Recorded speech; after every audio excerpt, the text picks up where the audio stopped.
They saying I'm the GOAT, I tell them I am redemption. Yeah, we build different.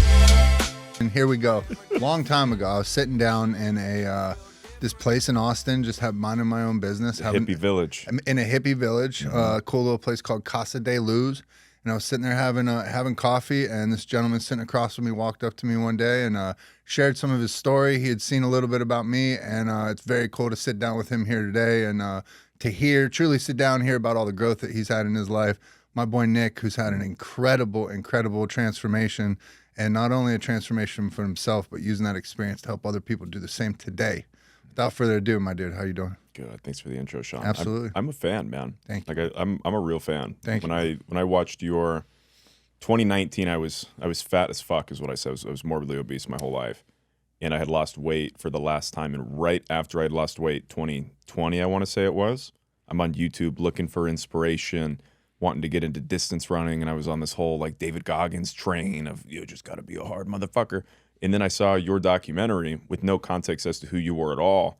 Watched the full thing on YouTube, and I was like, wow, that dude is fucking awesome, man. And then you fast forward 5 years, and I'm just walking through Austin. I was living in Oregon at the time. That's walking wild. through Austin and saw you right there. Damn. And I was like, man, I think that's the guy from the documentary like 5 or 6 years ago.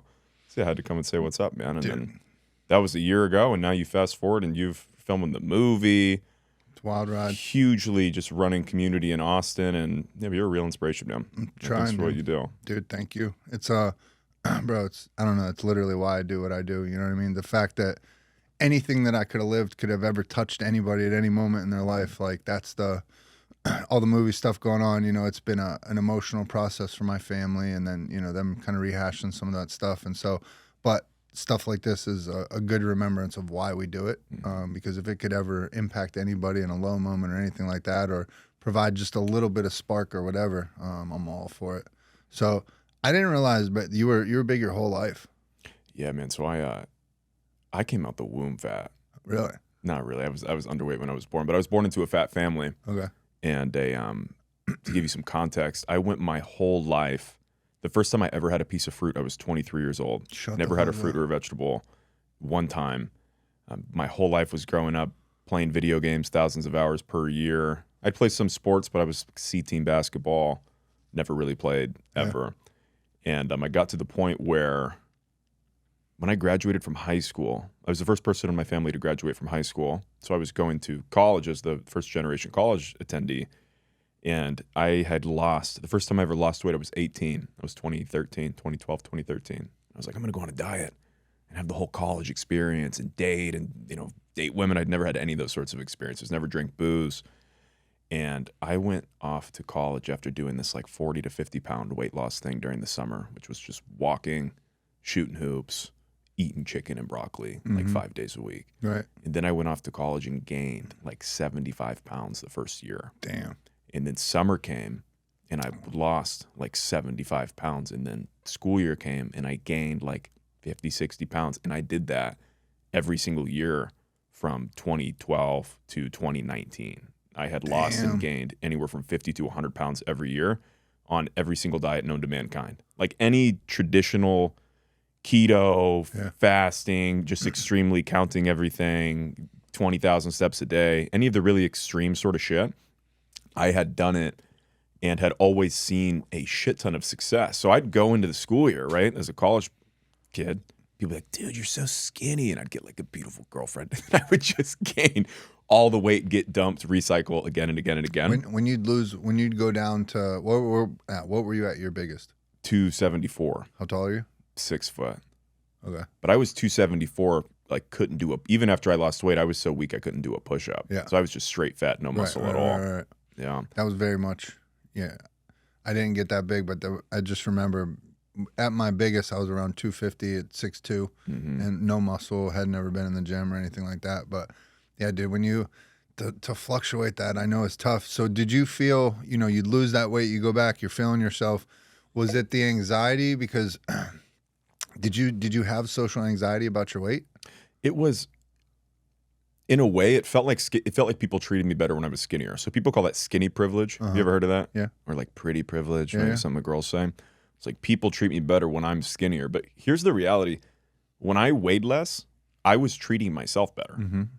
So other people are really just mirroring to me how I'm treating myself. So as I'm gaining weight and saying fuck it and going to Chinese buffets alone and sitting at Golden Corral alone for fucking hours and getting pizza delivered and smoking weed and sleeping like shit, it's like the reason that people aren't treating me with skinny privilege is because I am not actually acting in any form of loving way. Right. I'm just constantly self-sabotaging, self-harming with food, really, Right. and weight gain. So it was interesting because people always say that they get treated better when they lose weight. I would actually get treated the best when I was losing weight actively. Okay. So if I was 250 pounds and losing weight, I would get treated better than I would be at 190 pounds and gaining it. Mm-hmm. Because I felt better when I was at 250 taking Right. care of myself than I would at 190 binging my face off with fucking Dairy Queen every single night. Right. So I don't think that it's so much, it's not that skinny people don't get treated better. It's that the belief that people treat you better when you're skinny is just outsourcing all of the joy that you can actually tap into right now. Like anyone that's fat that's listening to this, if you go look in the mirror right now and just go, I'm the fucking man. I'm going to go up to people. I'm going to smile.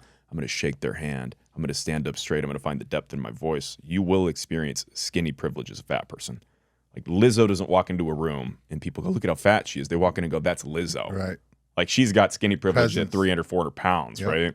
Like DJ Khaled walks into a room and that's DJ Khaled. That's Yep. not a fat motherfucker. There's a huge difference between those two things. Right. Dude, very, very good point. It's all, yeah, tremendous good point. What, damn, dude, there's so many directions that I want to go with this. With, when you're doing the kind of the fluctuation and going back and forth, what is the mental state? Like you actively know you actively know what's going on. Is it an addiction? Is it like that addictive mindset, or is it just getting, I reached my goal. I'm going to go back to comfort now. It was more reach my goal. So it was more goal achieved. Okay. So what's really interesting about weight loss and obesity and just the weight loss industry in general, most people don't know what it actually takes to change sustainably. Mm-hmm. So that's why you hear people say, Crash I know diet. how to lose weight. I just don't know why I can't do it. Mm-hmm. I'd imagine in the sobriety community, there's some like, I know how to stop drinking. I just don't know why I can't do it. It'd probably be a similar thing, right? Yeah. It's like because you're missing the internal change process. You're not actually changing who you are and how you relate to the substance. You're just existing in a white knuckle state. So I would be really strict and force myself to never eat bullshit and be really strict without taking into account that's not how people that were never fat are living. So when you start studying somebody that was never fat, never had a food issue, they're not actually dieting. Right. So the weight loss industry has us thinking that the most sustainable diet is the diet that you can do forever. But in my opinion, and take my 2 cents for whatever it's worth, anybody listening to this, no diet is sustainable because people that were never fat, never had food issues aren't dieting. So the best diet is no diet at all. It's changing the way you relate to the food and the reasons why you eat it. Because what happens is people go on these damn diets and they constantly live in the fear of gaining it back, even if it's been multiple years, because they're still looking at menus before they go out to eat. Bro, They're still like, I'm a fat kid at heart. they're still for logging sure. their fucking macros. And it's like that, in my opinion, that's not actually complete freedom. Mm-hmm. Like that's not real. You see what I mean there? Yeah. The goal is to not have any fear of reverting. And what I want to talk to you about is addiction. Hold on. Before we go there, I got Yeah. a question for you because this goes with what you're saying. There was a gentleman I was running with, big guy on a weight loss journey and all that. And he signed up to work with like this elite running coach. And we were talking and we were running and he was very excited to sign up with this like expensive elite coach. And I was like, bro, like what are your goals right now? Like, are you trying to qualify for Boston or are you trying to lose weight or what? And he's like, well, I'm just trying to lose weight. I'm trying to do this. And I was like, I'm sure that elite running coach knows how to coach people to get to certain times and to run distances, but he has no idea what it's like to be a 300-pound man doing this, or you know what I mean? Like he's never been to those waters. I'm not saying he can't or doesn't know what he's doing. Maybe he's certified. I don't know, but you know what I mean? If it were me, I'd be looking for somebody that's supporting my goals a little bit more than just, you know what I mean? That understands it, has worn those shoes before, and that knows what it's been like. You're smart for saying that. So you're never going to the whole weight loss. In my opinion, the reason why the weight loss industry is a fucking joke is twofold. One is because of Ozempic and similar medications. I was going to ask about that. The second thing is because most weight loss coaches are actually fitness trainers posing as weight loss coaches. So there's not a lot that you're getting besides like extreme accountability, custom meal plans, and custom workout routines. In my opinion, just chat GPT that shit. And then if you need an accountability buddy, anybody can do that. Doesn't need to be a trainer or a coach necessarily. But people are not exercising themselves to permanent weight loss unless they're existing in that state of extreme exercise after they hit their goal. So I fell for this trap a lot and lost weight, and then I got into the ultra running scene. And that's why I actually moved here, was to run ultra marathons. But the reality is that you need to be to the place where you could not move at all and not gain the weight back. Because at some point in your life, shit is going to hit the fan, and you need to know that in a world where your dog dies and you get cheated on and your spouse takes the kids and you lose the house and then you get fired from the job because you lost the car, that you would never gain the weight back. Right. But when people just exercise themselves, they're just missing a lot of the point, which like the root issue is why they're eating the way they're eating. Nobody's 100 pounds overweight because they don't move. There's plenty of skinny people that don't work out. So working out is great, but you can't exercise for permanent weight loss. You can exercise to have fitness goals. You can exercise to build more discipline, but it's not going to be the thing that leads to permanent weight loss. And that's not the same message that like the David Goggins lineage preaches, which was really impactful for me. The piece that people are missing is he's still running like that right now. Right. Like he's still doing it. It's a lifestyle. It's a lifestyle. So if you don't want to be an athlete, do not take an athlete's approach to weight loss, period. Most people don't actually want to be athletes. Agreed. That was one of my biggest one of my biggest lessons of becoming a trainer and starting to work with people is discovering everybody has these different goals, and not everybody wants. Some people want to say they have a trainer. Some people want an accountability buddy or somebody to listen to all their problems, or a therapist. You know what I mean? Not everybody wants a trainer that's going to kick their ass and get in there and do that. It's like the Biggest Loser approach. Did you ever watch Biggest Loser? I've definitely seen it. Every single fucking one of them gained the weight back. Besides, did you watch I think I saw the documentary. There's a documentary that came out last year. The only girl that did not gain the weight back was the girl that quit The Biggest Loser halfway through the season. And it was my favorite part of the documentary. She goes, I came on The Biggest Loser to lose weight and keep it off. She's like, I didn't come on The Biggest Loser to be on a TV show. Right. And I was like, that was the best part of the whole documentary. Like, gives me chills even saying, like, that girl was there to change. Yeah. And she was like, this is not leading to change. This is leading to me just fucking running myself into death. Right. Everyone else was fat. They were fatter than they were when they were on the show in the documentary. Yeah. Besides the people that were on Ozempic. I remember I was training a guy. There was a trainer there at the gym, and it always fascinated me as I got into the fitness industry or working, training people, were the trainers that don't look like they've ever been in the gym. And they could be, to me, being a trainer, you're your own best billboard. You know what I mean? If you walk in a room, you look the part or you don't. You could be the smartest person in the world and you know all the different things. I just feel like you're missing a valuable tool, not looking the part. And so I was like, man, there was one guy and he was, I don't know anything about him. He could have been a great guy, but he looked like a slob. And I was like, man, I can't believe anybody would like sign up with that dude to get him in shape. And my client, who was very smart, very witty, was like, I think you're underestimating the demand for people that aren't necessarily looking for a trainer, but looking for a friend.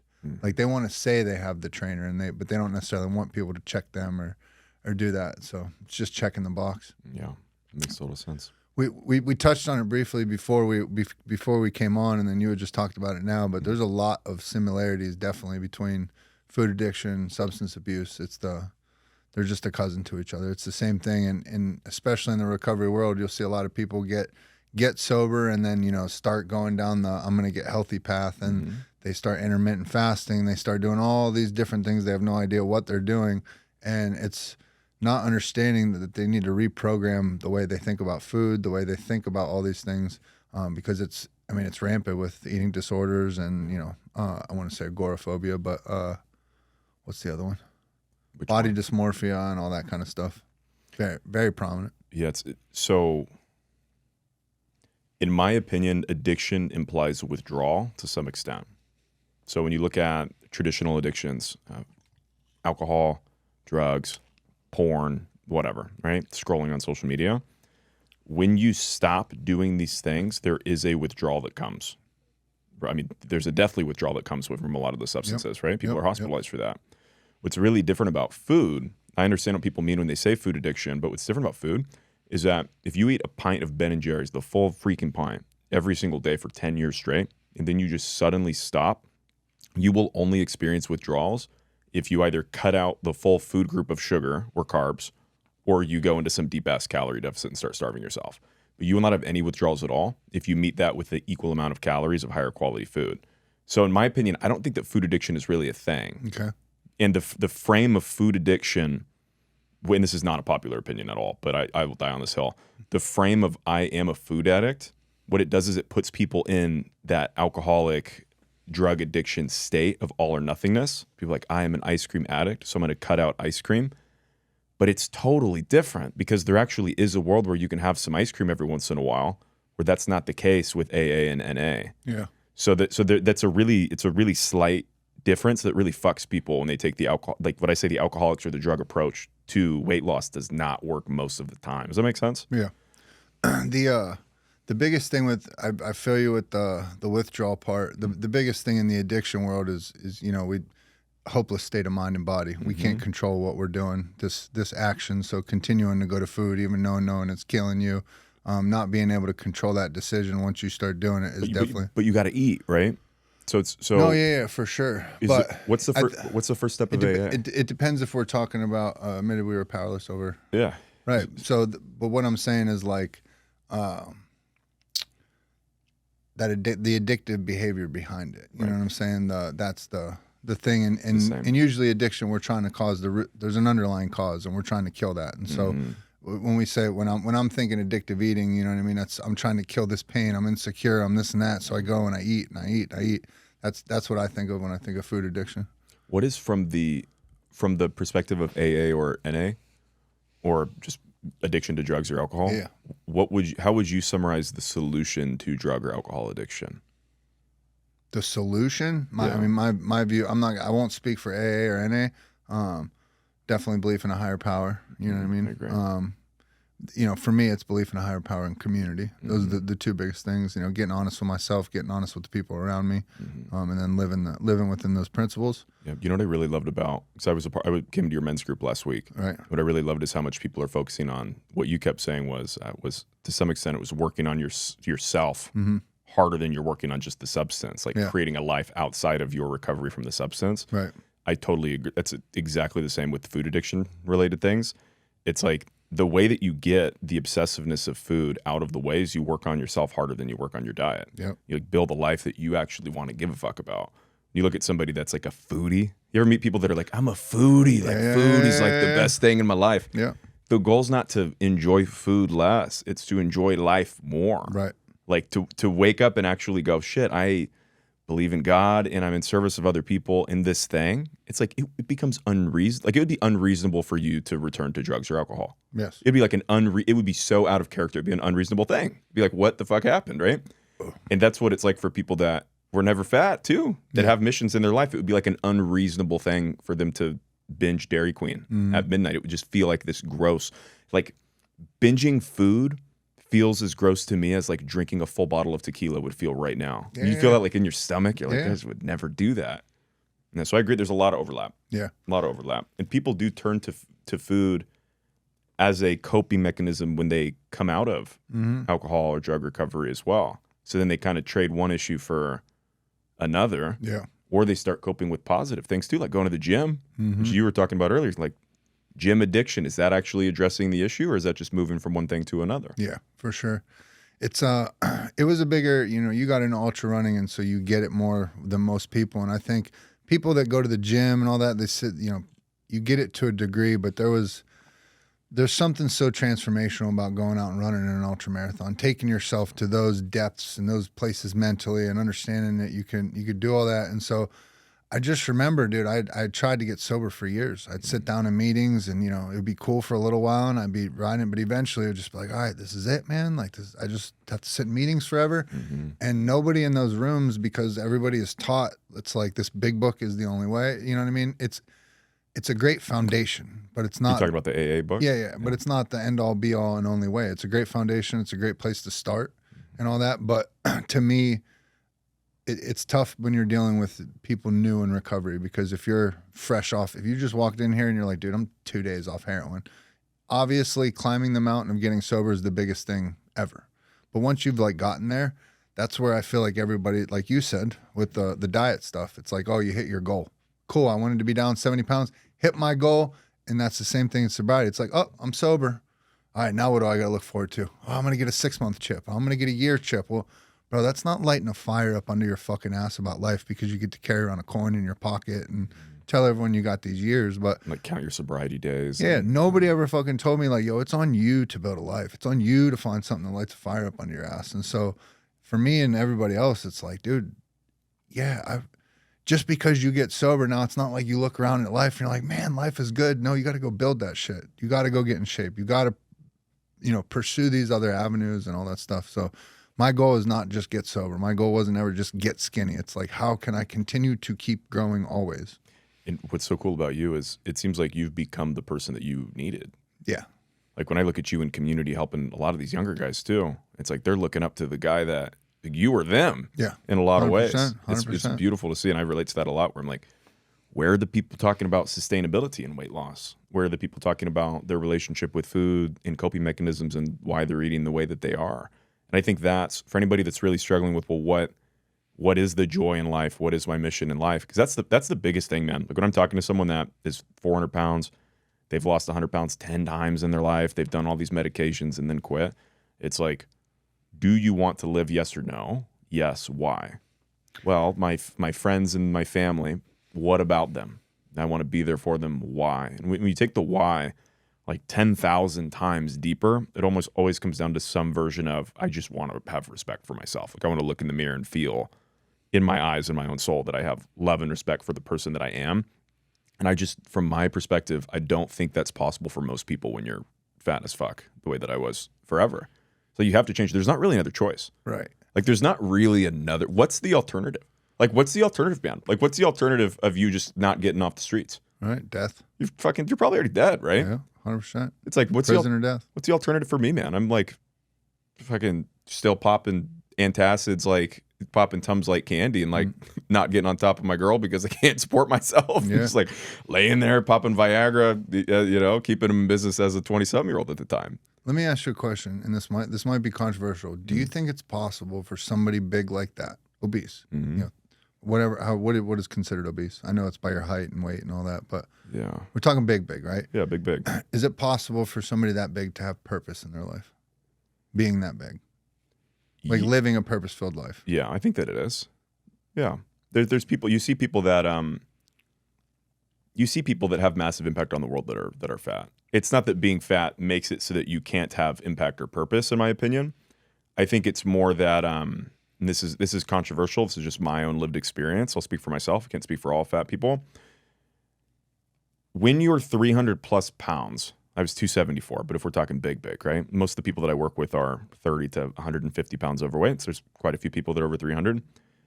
You spend every single free moment of your life wishing that you weren't fat or seeing the world through the lens of how fat you are. So it's like, what are they going to have to eat? Oh my God, I shouldn't eat that. I feel like shit because I ate that. Mixed with, I'm not going to go there because I'm fat. What am I going to wear? It's like every single, even sitting here right now would be like is my gut shown in the camera right here? Right. So I would see the lens of this conversation through how fat I looked in the camera. So I'm not actually fully here with you, right? I'm still a fat kid at heart that still tugs on my shirt. I still tug on my shirt, some of this habits stay, man. But so that's what I'm saying though, with that tape always playing in your head.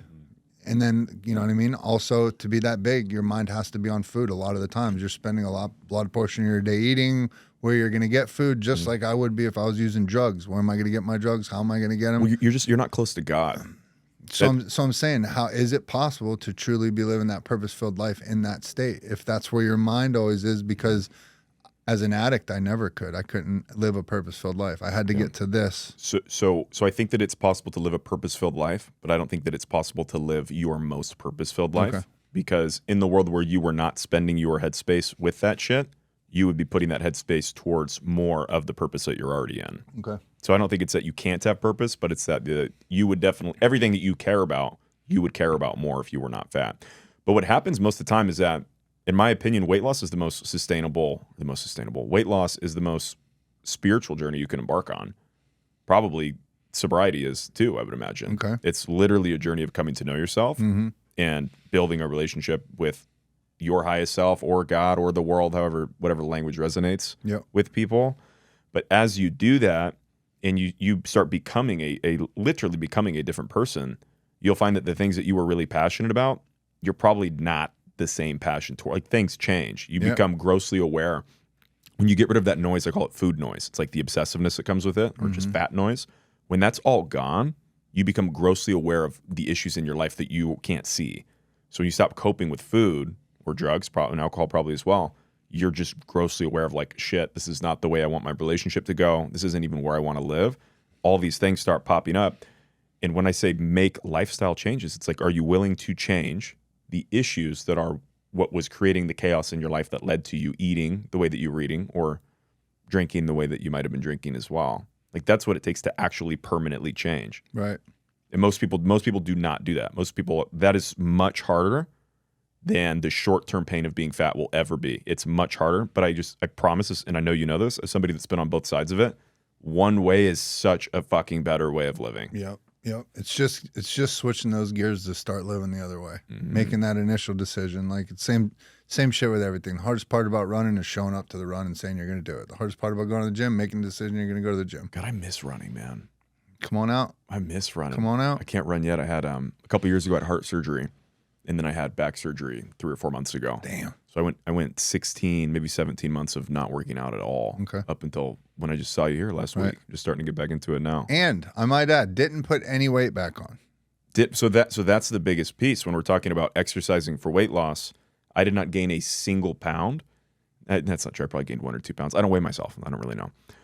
But that's not because I'm disciplined. It's because how I feel does not heavily dictate how I eat anymore. Right. So when you look at somebody that's 300 pounds versus someone that's 180 and was never fat, the 300-pound people, especially postmenopausal women, are like, well, the difference between me and them is my hormones and my habits. And, like, maybe, but the actual difference is that when hardship happens, when negative emotion happens in that person's life, they don't eat it. Yep.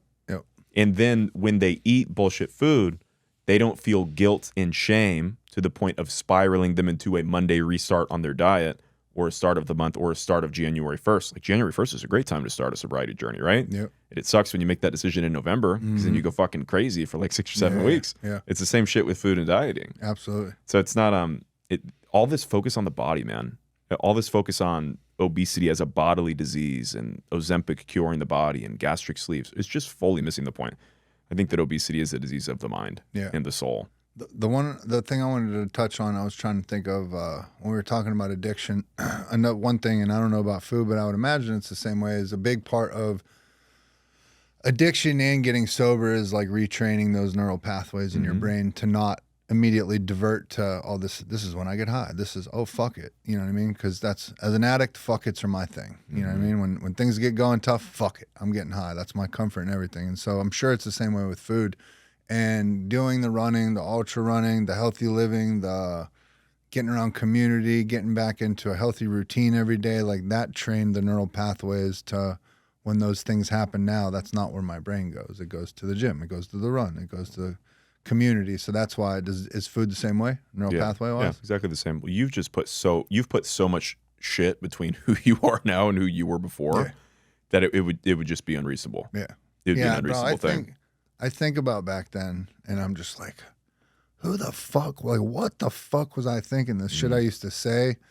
When you get the random things, like you posted this on Facebook 12 years ago, I'm just like, what the fuck? Damn. I wish the big mistake I made, it looks like you have a lot of your old stuff, huh? From when I was fat? Yeah. Yeah, so I filmed the whole journey. My plan was I wanted to release a Netflix-style documentary of losing 100 pounds and then running 100 miles. Yeah. Then I had all these surgeries that have thrown me off and kind of sidetracked that. But when I'd love to support you in doing that. Oh, thank you. I would love that. I'm probably a couple years away. I haven't ran a mile in like a year and a half at this point. Fucking start. But now. man, I still got. Think about how fucking. I still got a little bit of the of what I'll say is a little bit of an addict's mindset with that. There's an all or nothingness with running for me that I never enjoyed running. I would go out and kill myself on a run just to say that I did. To me. Yeah, and I'd go out and just fucking die. The time when I met God was I ran a marathon alone, February, maybe March of 2020 in Portland, and I had never ran a marathon before, and 105 laps around the track with nothing. It was like 105 degrees out. It's probably April, actually. Probably 105 degrees outside. Just on your own? Just on my own. On a track? On a track. Under Armour track, downtown Portland, Oregon. For those of y'all that don't know, a marathon, a very, very small amount of, not saying people don't do it, but a very, very small amount of the total body of runners that will run a marathon is very small. Yeah. And if you talk about somebody that, it's a completely different mental game to run 26.2 miles on the road or to do it on a track. You might think it's easier on a track because it's flat. Way different. It's just it's only easier because you don't have to carry your water. That's the only thing. It's mentally tough to do just the same loop over and over for 26 miles. Yeah, well, so this is a big part of my journey. That was about a year, 6 months after I lost weight, and I still had some food related things that I was struggling with, and grew up in a pretty chaotic household with a single mom, and I had found that when I ran, it was like meditation. I'd never meditated. I'd never prayed before. And I'd get, 2-3 hours into a run and I'm just like, oh, I'm like feeling this. I have no idea what this is. I'm like getting a runner's high, right? And I'm coming to terms with myself with no music on. Best way to run. Fuck the people running with only music. way to run. You run it with music on. People are like, you don't use headphones? My headphones are for the weak. For people that are like, it's about the 150 beat per minute beat. I'm like, no, man, you need to know your phones. Yeah. And, but man, I got to mile 18. And I remember this so clearly. I just told this story on my show the other day. And I got to mile 18 and I stopped because my foot was fucked up and I got this pebble out of my shoe. And as I took my shoe off, it was all swollen. I was all blistered. I have no idea what I'm doing, right? I've got no food, no anything, just little packets of like before LMNT kind of electrolytes. And I'm sitting there and I go to take a piss. First time piss, mile 18. My piss was brown. Yeah. It was not yellow dehydrated. It was the color shit. And I'm like, I don't think that this is pre-chat GPT, so you can't just be like, what does brown piss mean on a little app on your phone, right? And I'm sitting there and I just fully quit. And I start walking back to the car and I'm just crying. I was like 26, 27 at the time. And I'm crying. And it was like in that moment I had seen every single time that I had ever quit before on my weight loss journeys of like 500 plus Monday restarts over the course of 9 or 10 years. Every time that I ever gained all the weight back, said I was going to do something and did it. And I'm just bawling, man. 18 miles in. But I'm like, nobody even knows that I'm here. Right. So I could just say, in my head, I'm like, I could just say I ran a marathon. Nobody would even, like, I didn't even tell anyone, so I don't even have to bring this up, right? Like, there's no shame. You went back out there. And I went back out there. Bro, let's fucking go. And this was actually the moment, this was the biggest, I had already lost the weight. And I'd kept it off for probably like 8 or 9 months, which was, I'd never kept it off more than 1 month before. So that was a big deal. But this was the biggest transformation I'd ever experienced because I go back and I'm like, I've got 8-9 more miles around this track. I got like 36 more laps probably. And I just start running. I'm like, I'm just going to go one more lap. I'm just going to go one more lap. And as I'm running, I'm in such a hallucinating state. All of these things in my life are coming at me like I felt like I was on mushrooms. Like all of these things in my life are coming at me like Star Wars credits. And I'm like, single mom, every time I ever quit, you're going to be fat forever. You're such a pussy. Just everything is coming at me. And I'm like, holy shit. I don't have a food problem. And in that moment, I'm like, food has been the solution to my I just never thought of that before. I'm like, I'm not a food addict. I just turned to food because I didn't want to deal with all of these things that I had suppressed my whole, it gives me chills saying that.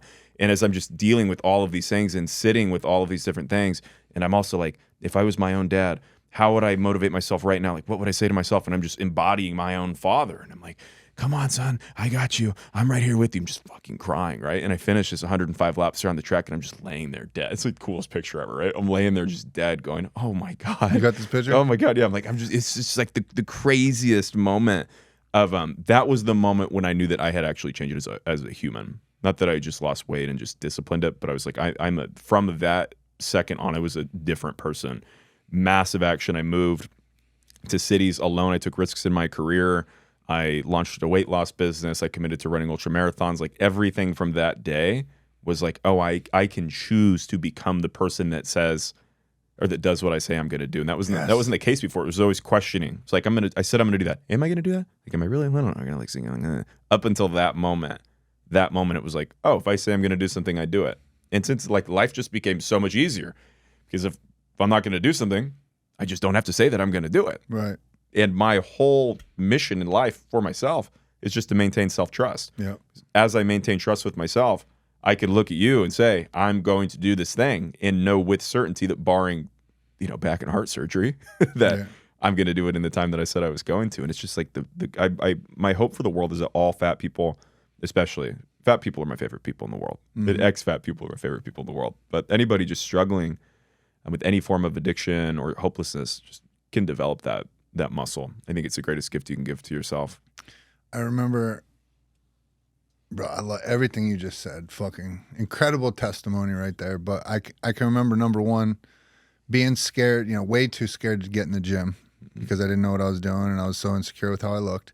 And so I can remember way too insecure about running because I knew I wasn't going to be good at it and I knew my lungs were going to be on fire. So I can remember getting a little Fitbit and starting to walk and then going on these really long walks and trying to gas myself up to run, but still wouldn't do it.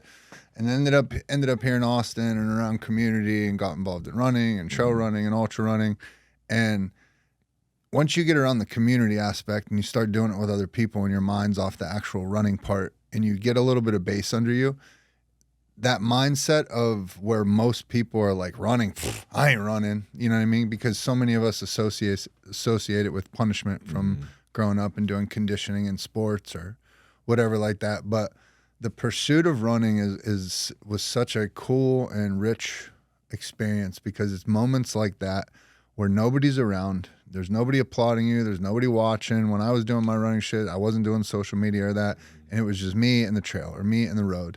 And I was the only one that was going to quit. And once you start realizing, there's a song I always go back to. Do you know who Freddie Gibbs is? No. The rapper?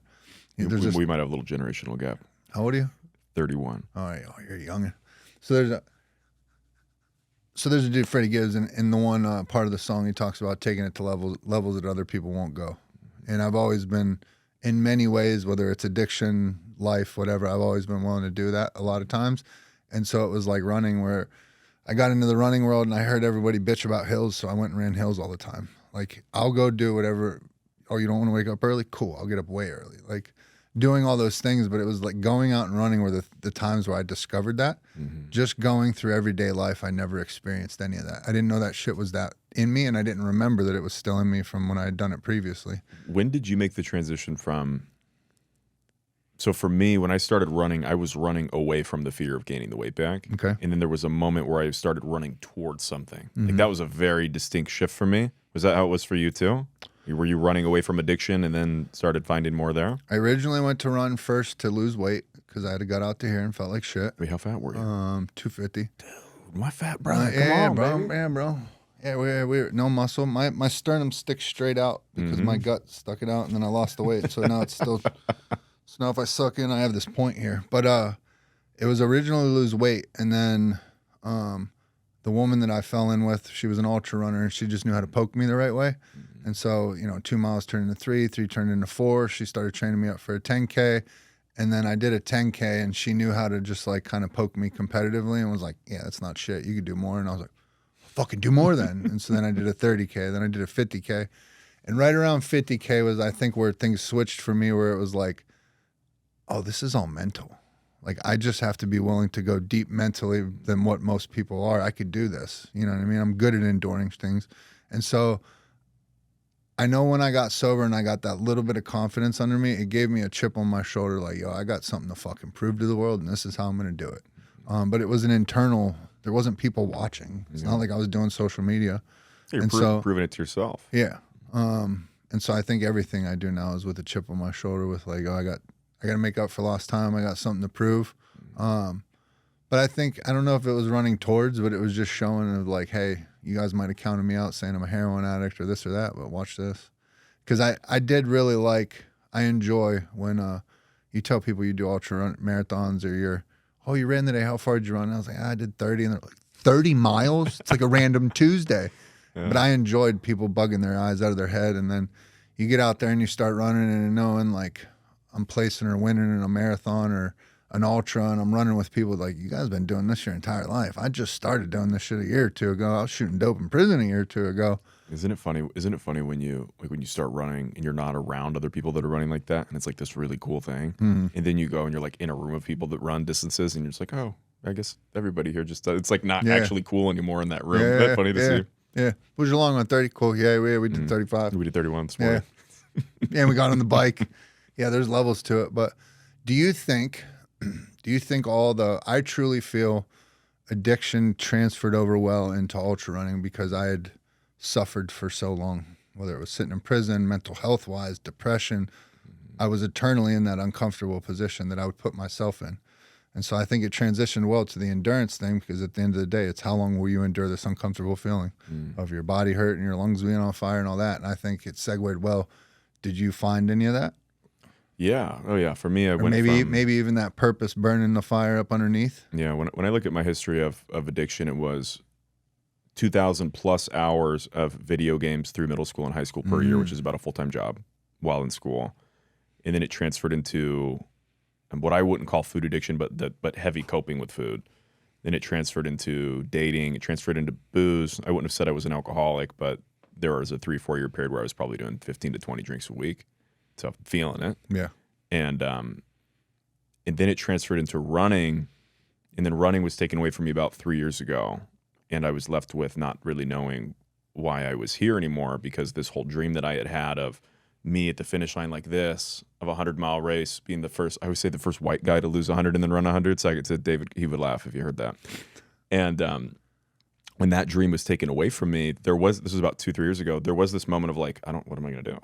I just like work some job, make $100,000 a year living downtown, like have an apartment, retire, white picket fence, and like 65. I'm like, that felt so boring to me. Yeah. And what I had done was I'd found the purpose of coaching and running my own show too. So it's kind of transferred from one thing to the other. I think there's also something to be said of being able to maintain habits when there's not something on the docket. So when I think about last year was the most difficult year of my life by far, 2025. I had moved down to South America for a couple months. I had 3 bulging discs and sciatica for about 6 months. And the last 3 months especially were me just in bed, couldn't even throw my piss bottle away. It took me 60 minutes to get up in the morning. And I'm waking up like running this massive coaching company, filming all this content, drinking coffee just to show up. But I kind of look like I did crack every morning because I wasn't sleeping more than 3 or 4 hours. I'm like, this is not how I want to show up. And during that period, I had taken 2 months off of all social media. All I was doing was talking to existing clients. The business was closed to anybody else that wanted help that wasn't already inside of our program. And it felt like my purpose there, I was not moving the ball forward in my life. Like things were extremely stagnated. And it was really beautiful to exist in that and not eat it. And it's been like 7 years at this point since I've lost weight, right? Since 2019. But to sit there and go, I don't have any real focus in my life besides just trying to get out of physical pain. So I didn't resonate with like any form of it. I had no addiction at all. Yeah. I wasn't scrolling on social media. I got timers on my phone that tell me to get off the social media. I'm not watching Netflix. I'm just sitting there. And I found like really developed a lot more of a relationship with God during that time too. So you could say that became a little bit addicting, getting into the Bible. But there's something to be said about both sides. Having something on the docket that you're pushing towards that feels inspiring and driving and like an addiction is a good thing because it's moving you towards what you want for yourself. But I think the other piece too has been really beautiful for me, which is like having just nothing going on for multiple months on end and just sitting with the discomfort. Yeah. First of all, if you ever do, I would love to have you at the run group. I'd love that. I think there's a lot of men and women that would get a lot out of just meeting you and your story. They would get a lot from it.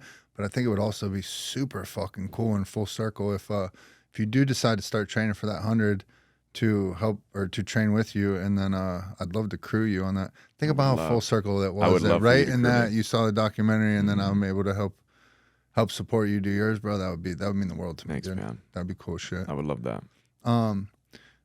You mentioned your back, and I definitely wanted to touch on it because that was literally the left turn in my life was my back injury. Herniated. Worst experience way worse than being fat could have ever been. Bro. But herniated 2 discs, pinching my sciatic nerve. The culture in the military is if you're not ready to rock and roll, then you're worthless to us. And so a lot of people start looking at me side eye like I don't want to deploy, I don't want to go to war and all that. And so not only the physical debilitating pain of being in pain every day, having this pain shoot down your leg, barely being able to walk, but the mental torture of what people are thinking, looking at you, thinking you're faking and all that, bro. It fucking beat me down worse than anything else probably in the world was that lower back pain. And it's so difficult because oftentimes you go to the doctor and it's not stuff they can see on a... You're making my back hurt right now. Not stuff you can see on an x-ray or this, that, and the other thing. Dude, what was it? I mean, what was it? Dude, the piss bottle, everything. People might hear piss bottle and think it's crazy, but when your back hurts so bad, you can't get out of the bed. To think of getting out of the bed and walking to the bathroom, it's just so much easier just to. It's a you gotta like get up against the wall and then breathe for a second. It's just this whole fucking thing. Yeah.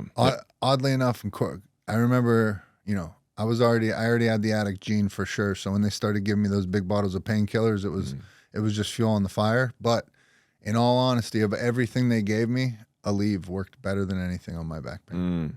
The little blue name brand Aleve pills. Dude, I took nothing the whole time. You raw dogged. Yeah, I raw dogged sciatica, and it was I was 30 at the time. I resonate with you. It's probably the worst experience of my life. It was also the most isolating experience of my life, of just pure I couldn't drive, couldn't sit down. Can't enjoy a nice day, can't enjoy anything. I'm not going to do like months of no sauna, no walking more than a few thousand steps, and just man, it was it felt familiar, though it hurt way worse than being fat ever could have. I saw the whole world through the lens of my body pain and sciatica, which is exactly what being fat is like. You see the whole world through the lens of how fucking fat you are in food and what people think about you. And I'm limping around. I got a little walker. It was, I did a lot of natural things. I really didn't want to get a surgery. I did all forms of chiropractic, different forms of PT, acupuncture stuff, lots of massages. And every single morning that I woke up, it was worse. Yeah. And I eventually just went and got I think it's called a disc vasectomy. They just trim it out and put a little casing over it. You don't fuse anything. And I woke up with no numbness in my leg, fully walking. And it's funny because they're like, is it going to be a few weeks recovery? I'm like, you guys have no idea how fucked up I am. My recovery quality of life was 10 times better than the way I was living before the surgery. From the moment I woke up, thank God, was so good. And it's been probably 4 months now. So sitting is still a little bit uncomfortable. Still not really great with movement, but I can sleep a full night. And just have a lot of clear mind, man. So thank God for Western medicine. Thank God. I know the military forever was trying to cut on my back, and I wouldn't let them do it. And you got a fusion? You said, right? No. I never let them cut. It was the weight loss for me. My back pain definitely hasn't gone away, but it's absolutely manageable now. Usually once a year I'll do something stupid in the gym, and it'll be spasmed out for a couple of days. But it's been twofold, because I quickly learned I stayed away from anything where I was squats and a lot of those things where it would agitate the lower back. But what I needed to do was lower the weight way, you know what I mean, and actually still do those movements and strengthen all that up area around it. Once I lost the weight, it took a tremendous amount of pressure. People don't think, like, if you have lower back pain and you're a bigger person, you have a gut. You get the pregnant lady syndrome. That weight is holding you down and putting tension on your lower back. And then even seeing people in the gym that are trying to go lose the weight that are having lower back problems, everybody has this horrible habit of always wanting to hold their head up and look in the mirror when you're activating your lower back the entire time. Well, you mix it with when you're really fat. I carried a lot of fat in my neck and my face. A lot. I had the fattest fucking neck you've ever seen on a human. So I would walk around with all goose-necked all the time, subconsciously not wanting to be all like that. Right. And this, too, just forces that same forward posture, which puts your hips forward so you don't fall, which puts all the pressure on the low back. So I can't fully blame all my back shit on being fat. I also blame it on improper running form, just running on a bad back for every day for years. Right. It was a combination of both of those things.